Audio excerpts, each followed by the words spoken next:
Hi everyone! So today we are going to alter these pillboxes from Dollar Tree and make them into embellishment boxes, or in this case it's going to be a bead bee box.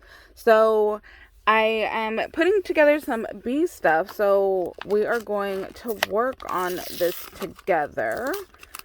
So what we are going to need is our little pillbox right here. These came from Dollar Tree. These are my favorite ones to use because if you see, there's like no braille on top of these. So some pillboxes have, for people that are blind, it has a little braille bumps. So this one does not. So that's why these are my favorite. And anytime that I find these, I try to pick up a couple of them just so I make sure that I have them in my stash. Because like I said, I've gone to like Walmart and even the 99-cent only store, and all of theirs have the little brailles on top. So these are the only ones that I've personally found so far that are smooth. So we're going to need our Dollar Tree pillbox here, or any pillbox that you want to use. These are just the ones that I prefer. And then you are going to need some nail polish remover. I use 100% acetone. This is what I use on my nails. It's what I use in crafting. It's all the same one. I got this one specifically from Sally's Beauty Supply, but you don't need to get this one. Dollar Tree even sells 100% pure acetone. And I'm not sure if just like other nail polish remover will work. I mean, I would think it would, but this is just what I use. Like I said, because this is what I use on my nails, because I use a lot of like glitter and metallic, so I need like the strong stuff to get it all off. That's why I want to do this video, because I am dying to get this green off. I'm like over it already. I mean, it did very, very well. This is like the best nail polish that I've used so far that has looked the best, but it's time for it to retire. So we're just going to take some of our acetone here on just a cotton ball, just like if you were doing your nails. Just get that thing all soaked. And then we are just going to go ahead and just rub off all the print. So I just leave it there for like a second and then wipe it off. And then there you go. You see, it is all gone. So we're going to do the next one here. I don't even know if you need to hold it down for a couple seconds. That's what I always do. Let me see. So if we just wipe. Oh yeah, no, you need to let it sit a little bit. So just push it down a couple seconds. Wipe it off. Oh, see, there's some of my green right there already coming off. And hold it right there. And just wipe it on off.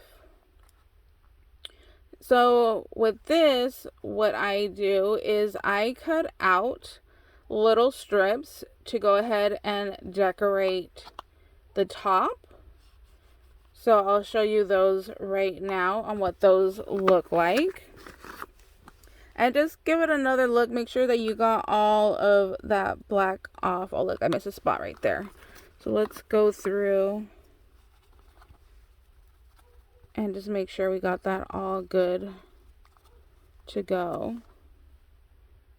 So like I said, I'm just looking to make sure I got off all of the black and all the wording. So I did. So we'll throw that away now.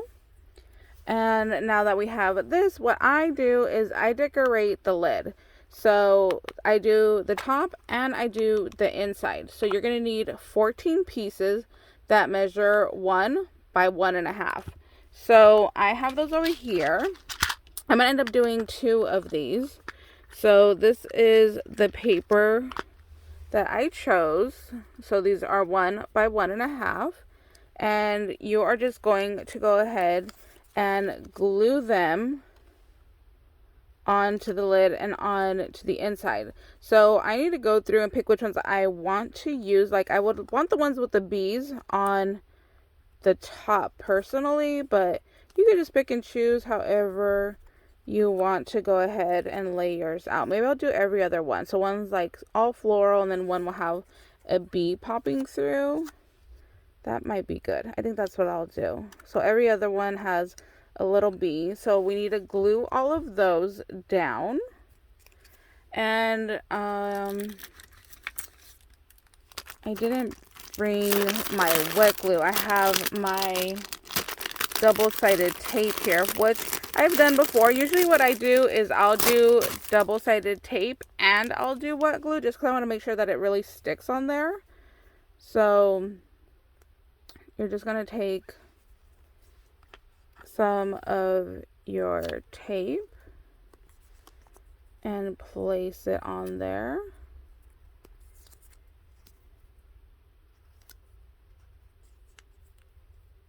Like that.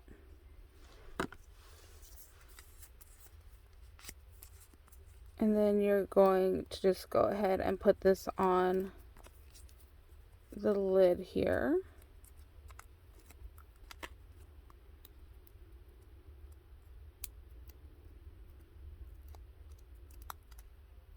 There we go.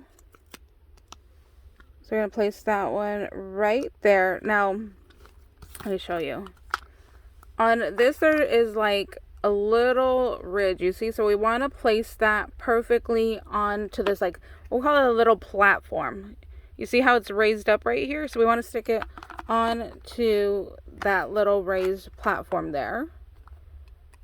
So we're just going to make sure that we line it up at the bottom and along the edges the best we can.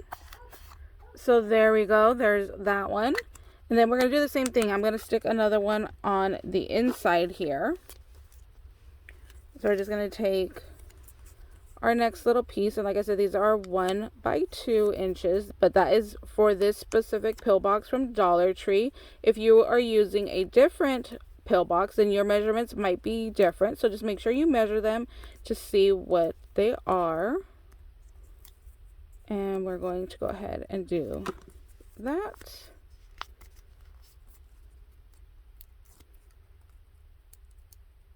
And then for these, you could use them for anything. I'm just going to happen to use them for beads. So you can see I kind of pulled some stuff right here out of my stash. So I'm going to use mine for beads, but you can use them for anything. You could put buttons, you could do beads, you could do stickers, you could do little, you know, enamel pieces. You can mix these up and just make them into an embellishment box. But like I said, I'm going to be using them for a bead box. So we're going to do the same thing. We are going to want to get this paper onto the inside of the lid right here, which is right here. So we're just going to slide that in all the way down to the bottom and then lay it right on top. Oh, look, there's a little ladybug in there. That one's cute. I love that. So then there we go. Now you have it done on both sides. So the reason why I personally like to do it on both sides is I just think it looks pretty. Like, isn't it nice when you have it right here and you're like, oh, pretty, blue flower, pink flower, and then you open it and you're like, oh, wow, that's pretty. So I like having it be a little bit extra than just, you know, opening it and, you know, it being white. But if you were doing double-sided paper, you could just go ahead and lay that one piece down and then it would be pretty because it's already double-sided. But since my paper is not, I wanted to make sure that I went ahead and I laid that extra piece in there. So I'm going to just do that for all the rest of these. Again, same thing, all on top, all on the inside. And then I'm going to be doing this box as well. I'm going to be making 2 of them. And then what I also made was I have this sleeve right here that holds the pill boxes, and I actually already have a tutorial on how to make this. So it just slides in like that. So this is actually the bottom of my piece, because you can see right here, this is where it's glued together. So I always have this be my bottom piece. So my top piece I still need to create because I'm going to make this into a shaker. So that's why I haven't done that yet, because I want to do a separate video on how I put that together. So I'll leave the link in the description box on how to make this sleeve, because it's pretty, you know, easy to go ahead and put together. And I'm not going to do a whole nother tutorial on that when I already have one. So I'll just do a tutorial on what I'm going to do for the top shaker part, and then in that video I'll show you what this looks like once it's all glued together. So yeah, this just slides in there. I also want to figure out, which I'll have to sit down and start playing with, is I think it would be nice if there was, you know, to make it a box instead of just a sleeve. So I might work on that video as well, because I think that'd be really nice. But I do kind of like the sleeve part. So yeah, this is going to be the cover, so it's just all nice and together, and then it's good for when you ship it. That way, if it gets, you know, banged around, it's kind of all sealed in here, you know, because it's all in the sleeve. So hopefully, you know, your little doors don't pop open, you know, and they're not going to spill your stuff everywhere in shipping. So I like that as well. It makes it a little bit fancy. It makes it, look a little bit nicer, and it holds everything together during shipping. So that's what I'm going to be working on today. So thank you guys so much for watching. I hope this was helpful on how to get started. And if you guys have any questions, leave it in the description box, or leave it in the comments down below. And in the description box, I'll leave the video for this. And if there's ever a video that you want to see, please let me know, and I'll go ahead and I'll add that to my video list that I have. So, all right, bye. Bye, guys. We'll see you later.